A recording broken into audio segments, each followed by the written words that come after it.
तो देखो यार, मुझसे हर कोई मुझसे पूछता है कि आपकी फेवरेट बाइक कौन सी है। तो देखो यार, अगर मैं तुम लोग को अपनी फेवरेट बाइक बताऊं तो जब मैं छोटा था तो तब मुझे हंक बाइक बहुत ज़्यादा अच्छी लगती थी। हंक जो हीरो होंडा की जो हंक आती थी या फिर हीरो की जो हंक आती थी, वो मुझे बहुत अच्छी लगती थी।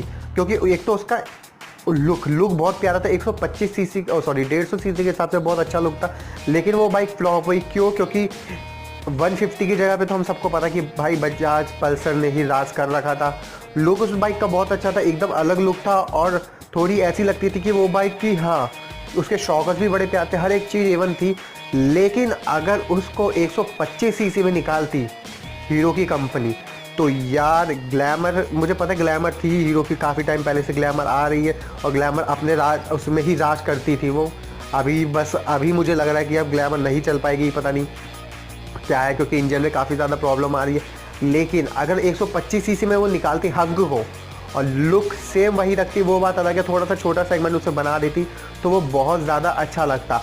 अब मैंने एक चीज़ हमेशा पढ़ा है मैंने कि यार देखो कि ये हंक का इंजन हो गया, एक्सट्रीम का जो इंजन हो गया, ये दोनों इंजन सेम थे। और तीसरा जो है, जो आपका जो आप दे रहोगे, जो आपकी हीरो की एक्सट्रीम स्पोर्ट्स आ रही है, उसके अंदर भी इसी इंजन को निकाल के बनाया गया है। उसको 200 सीसी में कन्वर्ट करें, वही रिफाइनमेंट इंजन है, जो कि रिफाइनमेंट इंजन हमें पहले हंक के इंजन से ही मिलती थी।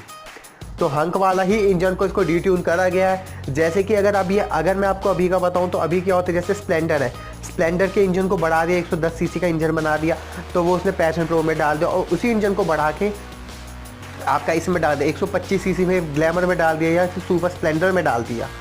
तो वो वाला एक इंजन अलग था। और दूसरा जो इंजन था, अगर इन सबको देखा जाए तो हीरो के पास 2 इंजन है, ये इन 2 इंजन को ही डिट्यून करता रहता है।